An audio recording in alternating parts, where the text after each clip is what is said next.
Terungkap. Inilah suku yang paling layak mengisi kursi Presiden Indonesia.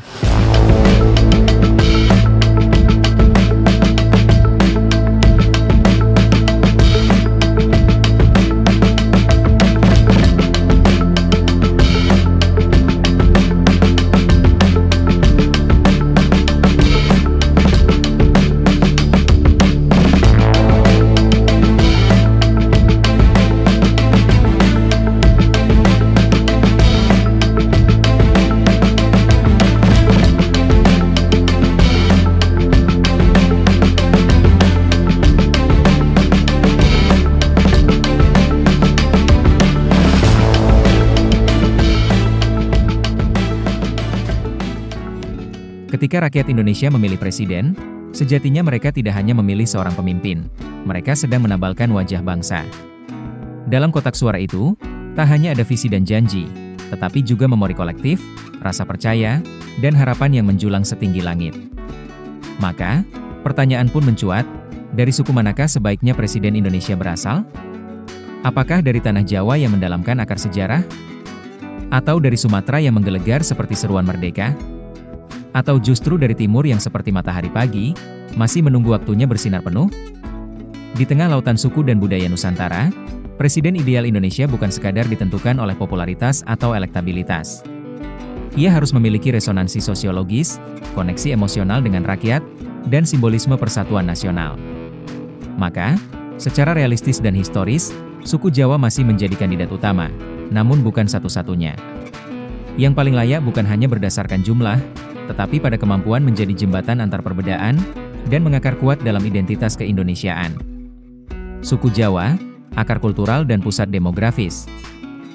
Bak pohon beringin di tengah alun-alun, suku Jawa berdiri kokoh dalam lanskap politik Indonesia.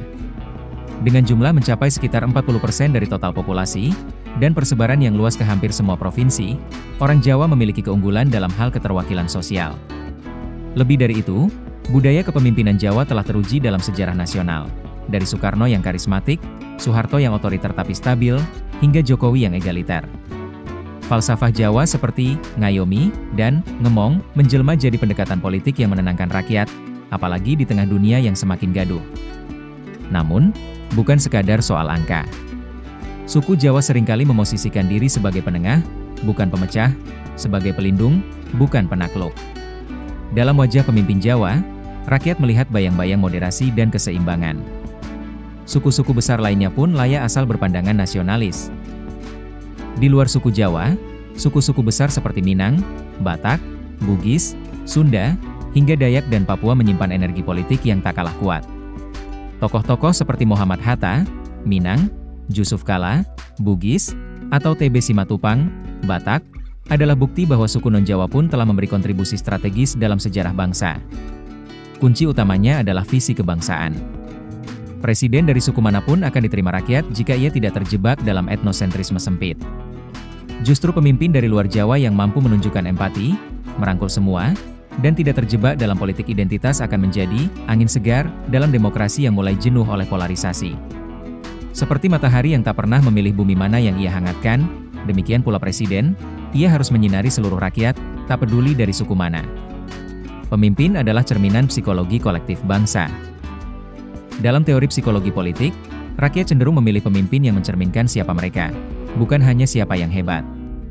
Maka suku asal pemimpin seringkali menjadi proyeksi harapan, sekaligus alat ukur kedekatan emosional. Seseorang dari suku yang terhubung dengan sejarah panjang republik akan punya keuntungan naratif. Namun seseorang dari suku minoritas yang karismatik, nasionalis, dan komunikatif juga bisa menjadi harapan baru yang mengobarkan semangat keterwakilan sejati. Jadi, siapa suku yang paling layak?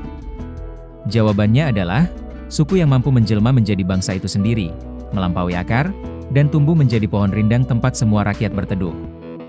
Simpulan, presiden terbaik bukan tentang darah, tetapi tentang daya menyatu. Meski suku Jawa punya keunggulan historis dan demografis, bukan berarti suku lain tak layak. Yang paling layak adalah pemimpin yang memikul Indonesia dalam darahnya, menanam Pancasila dalam jiwanya, dan menumbuhkan harapan dalam langkahnya.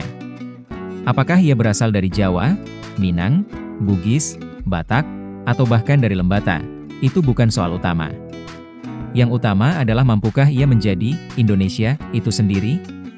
Karena pada akhirnya, bangsa ini tak butuh presiden dari suku tertentu, tapi dari rahim kebangsaan itu sendiri.